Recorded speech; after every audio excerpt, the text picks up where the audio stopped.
ചെമ്പനീർ പൂവ് സീരിയലിന്റെ latest episode review ആണ് പറയുന്നത്. അങ്ങനെ കള്ളും കുടിച്ച് ആകെ ലെക്ക് കെട്ടുകൊണ്ടതിന് ആനന്ദിന്റെ കൂടെ വരുമായിരുന്നു സുധി. കൈ കാണിച്ച് നിർത്തിപ്പിച്ച് പരിശോധിക്കുന്ന പോലീസുകാരുടെ അടുത്തേക്ക് ആനന്ദിന്റെ ബൈക്ക് വന്നു നിന്നു. ആനന്ദിന്റെ പുറകിൽ യാതൊരുവിധ കുലുക്കവുമില്ലാതെ സുധി ഇരിക്കുന്നുണ്ട്. സുധിയുടെ കണ്ണുകളൊക്കെ വല്ലാതെ ചുവന്നിരുന്നു. ജീവിതത്തിൽ ഇന്ന് വരെ മദ്യം എന്താണെന്ന് പോലും അറിയാത്തവനാണ് സുധി. പക്ഷേ ഇന്ന് അവന്റെ ശരീരത്തിൽ നിന്നും രൂക്ഷമായ മദ്യത്തിന്റെ ഗന്ധം വരുന്നുണ്ടായിരുന്നു. ശ്രുതി അവനെ വിട്ടുപോയതിന്റെ വല്ലാത്ത സങ്കടവും ശൂന്യതയും ആ മനുഷ്യനെ ശരിക്കും അങ്ങ് തകർത്ത് കളഞ്ഞിരുന്നു. ആ വേദനയൊക്കെ മറക്കാൻ വേണ്ടിയിട്ടും അവൻ ഇന്ന് ആദ്യമായിട്ട് മദ്യപിച്ചതാണ്. പോലീസുകാരനായ അരുൺ ആനന്ദിന്റെ അടുത്തേക്ക് വന്നിട്ട് ബ്രീത്ത് ഇൻ ആ ഒരു സംഭവം നീട്ടിക്കൊടുത്തു. ആനന്ദ് പേടിച്ചുകൊണ്ട് യാതൊരുവിധ മടിയും കൂടാതെ അതിലൂതി. അത് കണ്ട് ശ്രുതിക്ക് പെട്ടെന്ന് ദേഷ്യം വിരിച്ചു കയറി. അവൻ ബൈക്കിൽ നിന്നും വേച്ച് താഴേക്കിറങ്ങി. എടോ, സുധീയുടെ ശബ്ദം അവിടെ മുഴങ്ങിക്കേട്ടു. താൻ എന്തിനാടോ ആനന്ദിനെ കൊണ്ട് ഊതിച്ചത്? അവൻ മദ്യപിച്ചിട്ടുണ്ടോ? ഇല്ലാത്ത കാര്യത്തിന് ഞാൻ എന്തിനാടോ എൻ്റെ ഡ്രൈവറെ കൊണ്ട് ഊതിപ്പിച്ചത്? പോലീസുകാരനായ അരുണ് ഇത് കേട്ടപ്പോൾ ഒട്ടും പിടിച്ചില്ല. ഒരു മദ്യപാനിയുടെ ധിക്കാരം നിറഞ്ഞ ആ ഒരു ചോദ്യം അയാളുടെ ഈഗോയെ വല്ലാതെ അങ്ങ് ഹേർട്ട് ചെയ്തു. ഇയാൾ സുധിയെ ദേഷ്യത്തോടും ഇങ്ങനെ നോക്കി. മര്യാദക്ക് സോറി പറഞ്ഞിട്ട് പോടാ, അരുൺ കടുപ്പിച്ചു പറഞ്ഞു. സോറി പറയാനോ? ഞാനോ? സുധി പുച്ഛത്തോടെ ചിരിച്ചു. പുരുകം ചുളിച്ചുകൊണ്ട് അവൻ വീണ്ടും പറഞ്ഞു, അതെ, താൻ അവനോട് സോറി പറഞ്ഞിട്ട് ഇവിടെ നിന്ന് പോയാൽ മതി.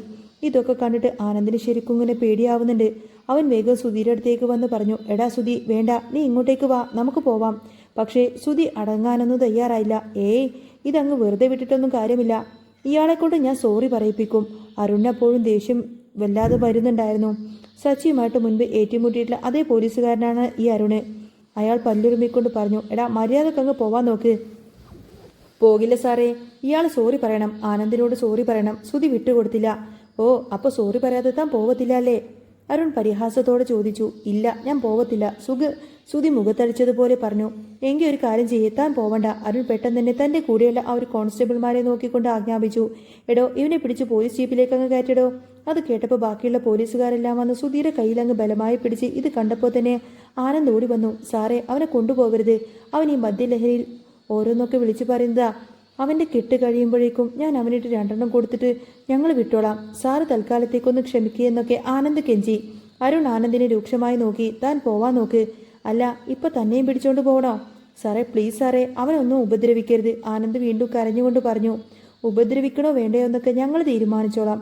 അവനോട് ഞാൻ സോറി പറയണം പോലും. അങ്ങനെ പറഞ്ഞുകൊണ്ട് ദേഷ്യത്തോടു കൂടെ അരുണും മറ്റു പോലീസുകാരും കൂടി സുധിയെ വലിച്ചു നേരം ജീപ്പിലേക്ക് കയറ്റി. ജീപ്പിലിരുന്നിട്ടും സുധി അടങ്ങിയിരുന്നില്ല. അവൻ അരുണിനെ നോക്കി വിരൽ ചൂണ്ടിക്കൊണ്ട് ഭീഷണിപ്പെടുത്തി. എന്നെ കൊണ്ടുപോയിട്ടുണ്ടെങ്കിലുണ്ടല്ലോ സാറ് വിവരമറിയും. അടങ്ങിയിരിക്കടാ. അരുൺ ദേഷ്യപ്പെട്ടു. ജീപ്പ് വേഗത്തിൽ സ്റ്റേഷൻ ലക്ഷ്യമാക്കി പാഞ്ഞു. ആനന്ദിനെ എന്ത് ചെയ്യണമെന്നറിയാതെ കുറച്ചു നേരം അവിടെ തന്നെ നിന്നു. പിന്നെ ഒട്ടു സമയം കളയാതെ ബൈക്ക് സ്റ്റാർട്ട് ചെയ്ത് നേരെ സുധിയുടെ വീട്ടിലേക്ക് വിട്ടു. രാത്രി കയറി മുറിച്ചുകൊണ്ട് ആനന്ദിന്റെ ബൈക്ക് സുധിയുടെ വീട്ടുമുറ്റത്തേക്ക് വന്നു നിന്നു. അപ്പോഴേക്കും സച്ചി ഉമ്മറത്തേക്ക് വന്നു. ഹാ, ഇതാരെ ആനന്ദ്? എന്തു പറ്റി? നീ എന്താ ഈ സമയത്ത്? സച്ചി ചോദിച്ചു. ആനന്ദ് വല്ലാതെ കിതക്കുന്നുണ്ടായിരുന്നു. അതെ സച്ചി, വലിയൊരു പ്രശ്നമുണ്ട്. എന്ത് പ്രശ്നം? സച്ചിയുടെ മുഖത്ത് ഗൗരവം വന്നു. അതെ, ആ സുധിയെ പോലീസ് പിടിച്ചുകൊണ്ട് പോയി. ആനന്ദ് പറഞ്ഞത് കേട്ട് സച്ചി ശരിക്കും അങ്ങ് ഞെട്ടി. എന്ത്? പോലീസ് പിടിച്ചെന്നോ? എന്തിന്? എന്തെങ്കിലും പ്രശ്നമുണ്ടോ? അത് പിന്നെ കാര്യം എന്താന്ന് വെച്ചാൽ ആനന്ദിന്റെ വാക്ക് ഇങ്ങനെ ആനന്ദ് കിട്ടാതെ തപ്പി തടഞ്ഞു. പറയടാ, സച്ചി അക്ഷമനായി ചോദിച്ചു. അത് സുധി നന്നായിട്ട് മദ്യപിച്ചിട്ടുണ്ടായിരുന്നു. മദ്യപിക്കാനോ? സുജിയോ? സച്ചിക്കത് വിശ്വാസമായില്ല. അതേ സച്ചി, അവന് ഭയങ്കര വിഷമമായിരുന്നു ശ്രുതി അവനെ വിട്ട് പടിയിറങ്ങിപ്പോയതിൽ. പിന്നെ അവൻ ആകെ തകർന്ന അവസ്ഥയില്ല. അപ്പോൾ രാവിലെ തൊട്ടിരുന്ന് മദ്യപിക്കുന്നതാ. ഷോപ്പിലേക്കും പോവാതെ അവൻ ഇന്ന് പോവാതെ അവിടെ ഇരിക്കുമായിരുന്നു. ആനന്ദ് സങ്കടത്തോടെ പറഞ്ഞു. ഓ, അപ്പോൾ അതിനാണ് ഞാൻ ഷോപ്പിൽ ചെന്നപ്പോൾ അവനെ കാണാതിരുന്നതല്ലേ? സച്ചി ചോദിച്ചു. അതെ, ഞാൻ ബാറിൽ ചെന്ന് ഒരു വിധത്തിലാണ് അവനെ കൂട്ടിക്കൊണ്ടു വന്നത്. വരുന്ന വഴിക്ക് പോലീസുകാർ വണ്ടി നിർത്തി തടഞ്ഞു. എനിക്ക് ഹെൽമെറ്റ് ഉണ്ടായിരുന്നില്ല. പോലീസുകാരുമായിട്ട് സുധി വാക്ക് തർക്കത്തിലായി. ഒടുവിൽ പോലീസുകാരെ അവന് വെല്ലുവിളിച്ചു. അവരങ്ങനെ തൂക്കിയെടുത്തുകൊണ്ട് പോയി. എത്രയും പെട്ടെന്ന് അവനെ പോയി രക്ഷിച്ചില്ലെങ്കിൽ അവന്മാര് അവനെ കൂമ്പിടിച്ച് കാട്ടും. ഈ സംസാരം കേട്ടുകൊണ്ടതിന് രവീന്ദ്രനും അങ്ങോട്ടേക്ക് വന്നു. എന്താണ് പ്രശ്നം? അച്ഛൻ ചോദിച്ചു. സച്ചി നടന്ന കാര്യങ്ങളൊക്കെ അച്ഛനോട് പറഞ്ഞു. ഇതൊക്കെ കേട്ടപ്പോൾ രവീന്ദ്രന്റെ നെഞ്ചു കളി. എന്റെ ഭഗവാനെ, എന്തൊക്കെയാ ഞാനീ കേൾക്കുന്നത്? ഒരു കാര്യം ചെയ്യാം അച്ഛാ, നമുക്ക് ഇപ്പൊ തന്നെ അങ്ങോട്ടേക്ക് പോവാം, സച്ചി ധൃതിയിൽ പറഞ്ഞു. ആ സമയത്താണ് രേവതി അങ്ങോട്ടേക്ക് ഓടി വന്നത്. എന്താ സച്ചിയേട്ടാ, എന്താ കാര്യം? അത് സുധിയെ പോലീസ് പിടിച്ചു. സച്ചി പറഞ്ഞത് കേട്ട് രേവതി ഞെട്ടിപ്പോയി. നടന്ന കാര്യങ്ങളൊക്കെ അവർ ചുരുക്കി പറഞ്ഞു. സച്ചിയെ രവീന്ദ്രനും വേഗം തന്നെ അങ്ങോട്ടേക്ക് പോവാൻ ഒരുങ്ങി. രേവതിക്ക് വല്ലാത്ത ടെൻഷൻ ഉണ്ടായിരുന്നു. സച്ചിയേട്ടാ, എനിക്ക് നല്ല പേടിയാവുന്നുണ്ട്. ഒരു കാര്യം ചെയ്യാം, ഞാനും കൂടി വരാം. രേവതി പറഞ്ഞു. ഇനിയിപ്പോൾ സച്ചി അവിടെ ചെന്നിട്ട് പോലീസുകാരുമായി എന്തെങ്കിലും പ്രശ്നമുണ്ടാക്കുമോ എന്ന പേടിയായിരുന്നു രേവതിയുടെ മനസ്സിൽ. അതിൻ്റെ ഒന്നും ആവശ്യമില്ല രേവതി, ഞങ്ങൾ പോയിട്ട് വരാം, സച്ചി അവളെ ആശ്വസിപ്പിച്ചു. അവർ രണ്ടുപേരും വേഗം വണ്ടിയെടുത്ത് സ്റ്റേഷനിലേക്ക് പോയി. ഈ ബഹളമൊക്കെ കേട്ടിട്ടാണ് ചന്ദ്രമതി അകത്തു നിന്നും വരുന്നത്. എന്താടി, എന്താ കാര്യം? രവിയേട്ടനും സച്ചിയും എങ്ങോട്ടേക്കാണ് ഈ രാത്രി പോയിരിക്കുന്നത്? ചന്ദ്രമതി ചോദിച്ചു. അത് പിന്നെ സുധി പോലീസ് സ്റ്റേഷനില, രേവതി പേടിച്ചുകൊണ്ട് പറഞ്ഞു. എന്ത് പോലീസ് സ്റ്റേഷനിലോ? എൻ്റെ ഭഗവാനെ, എൻ്റെ കുഞ്ഞ്, എന്തിനാണ് ആ പോലീസ് സ്റ്റേഷനിലേക്ക് പോയത്? ചന്ദ്രമതി നെഞ്ചത്ത് കൈവച്ചു. അത് അവൻ മദ്യപിച്ചു അമ്മേ. മദ്യപിക്കാനോ? മദ്യം കൊണ്ട് കൈകൊണ്ട് പോലും തൊടാത്തവനവൻ, എൻ്റെ മോനെ. ചന്ദ്രമതിയുടെ കണ്ണുകൾ നിറഞ്ഞു. പിന്നെ ആ സങ്കടം മുഴുവൻ ദേഷ്യമായി മാറി. എല്ലാത്തിനും കാരണം ആ ഒരുമ്പെട്ടവള. അവൾ കാരണം ഈ പ്രശ്നങ്ങളൊക്കെ ഉണ്ടായതാണ്. അവൾ കാരണം എൻ്റെ കുടുംബം അങ്ങ് ചിന്ന ഭിന്നമായി പോവുകയാണല്ലോ. എൻ്റെ മോൻ്റെ ഭാവി പോകുമല്ലോ ഭഗവാനെ. ചന്ദ്രമതി നെഞ്ചത്തടിച്ച് കരയാൻ തുടങ്ങി. അമ്മ ഇങ്ങനെ നെഞ്ചത്തടിച്ച് നിലവിളിച്ചിട്ടൊന്നും കാര്യമില്ല. സച്ചിയേട്ടനും അച്ഛനും ഒക്കെ അങ്ങോട്ടേക്ക് പോയിട്ടുണ്ടല്ലോ. സുധി തെറ്റൊന്നും ചെയ്തില്ലെങ്കിൽ അവനെ കൂട്ടിക്കൊണ്ട് അവരിങ്ങോട്ടേക്ക് വരും. രേവതി അവരെ ആശ്വസിപ്പിക്കാൻ നോക്കി. എൻ്റെ ദൈവമേ, എൻ്റെ മോനെ പോലീസുകാരെ പിടിച്ചിട്ട് തല്ലി ചതക്കുമോ എന്നൊരു പേടിയുണ്ട് എനിക്ക്. മദ്യപിക്കാത്തവനാ അവൻ. അയ്യോ എൻ്റെ ദൈവമേ എന്നൊക്കെ പറഞ്ഞ് ചന്ദ്രമതി അവിടെ ഇരുന്ന് ഇങ്ങനെ പൊട്ടിക്കരയാണ്. അവർക്ക് സങ്കടം സഹിക്കാൻ പറ്റാവുന്നതിലും അപ്പുറമായിരുന്നു. ഇനിയിപ്പോൾ ഒരു കാര്യം ചെയ്യാം, ഞാനും കൂടി അങ്ങോട്ടേക്ക് ചെല്ലാം. ഞാൻ ചെന്ന് ആ പോലീസുകാരുടെ കാല് പിടിച്ചിട്ടാണെങ്കിലും എൻ്റെ മോനെ ഇറക്കിക്കൊണ്ടുവരാം. ചന്ദ്രമതി എഴുന്നേൽക്കാൻ നോക്കി. എൻ്റെ അമ്മയെ അതിനൊന്നും ആവശ്യമില്ല, അവർ പോയിട്ടുണ്ടല്ലോ, പോയിട്ട് വരട്ടെ എന്ന് പറഞ്ഞ് രേവതി അവരെ പിടിച്ച് അവിടെ ഇരുത്തി. ഇതേ സമയം സ്റ്റേഷനിലാണെങ്കിൽ സുധിക്ക് യാതൊരുവിധ കൂസലുമില്ലായിരുന്നു. ജീപ്പിൽ നിന്നും ഇറങ്ങിയപ്പോൾ മുതൽ അവൻ പോലീസുകാരെ വെല്ലുവിളിക്കാണ്. അരുൺ അവനെ വലിച്ച് അകത്തേക്ക് കൊണ്ടുപോയി. സാറേ, എന്നെ മര്യാദക്ക് പറഞ്ഞു വിടുന്നതാണ് നല്ലത്, അല്ലെങ്കിൽ ഉണ്ടല്ലോ. സുധി വിരൽ ചൂണ്ടി. ഇല്ലെങ്കിൽ നീ എന്ത് ചെയ്യടാ? അരുൺ പൂച്ചിച്ചു.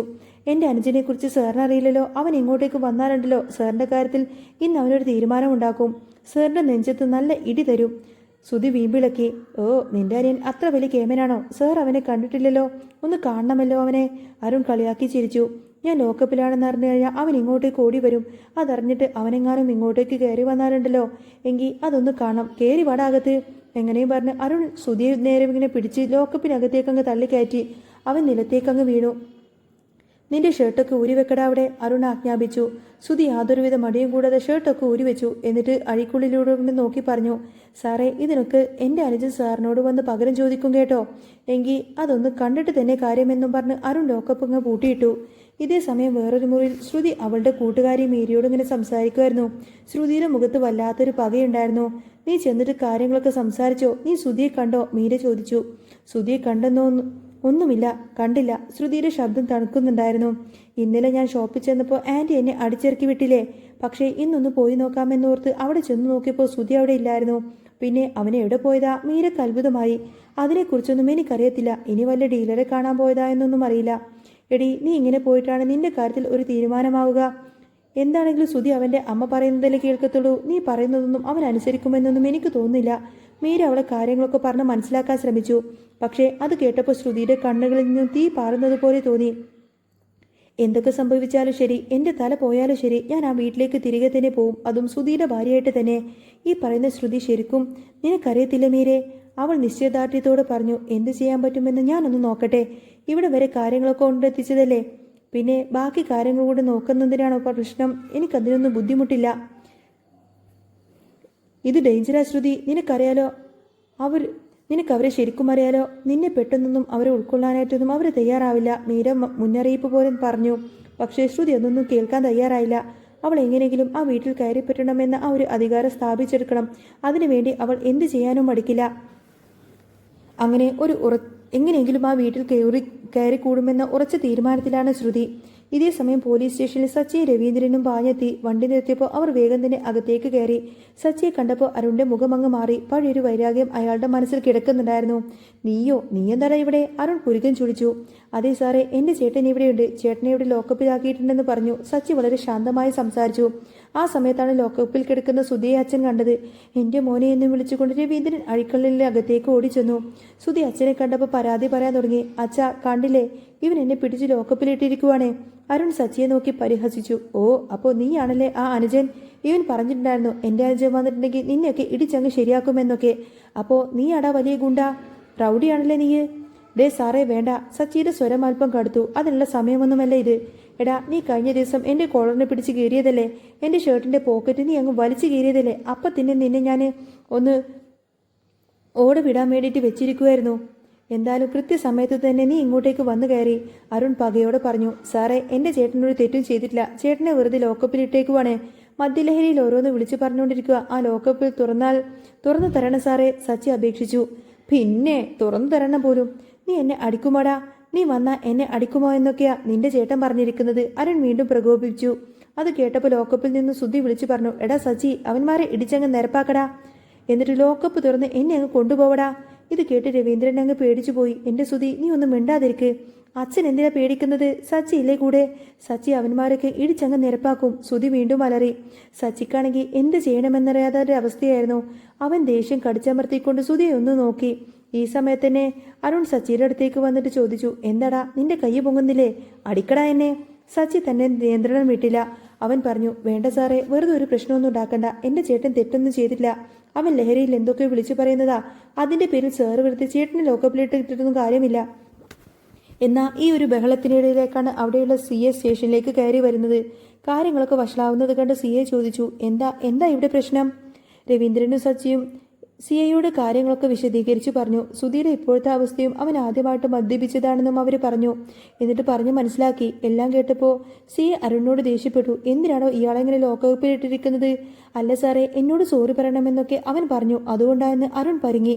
എടോ, അയാൾ മദ്യത്തിന്റെ ലഹരിയിൽ ഓരോന്ന് വിളിച്ചു പറയുന്നതല്ലേ സാറേ. എന്നാലും എടോ, ഇയാളെ ഇറക്കി വിടാൻ നോക്ക്. അയാളെ ലോക്കപ്പിലിട്ടിട്ട് തനിക്ക് എന്ത് കിട്ടാനാടാ?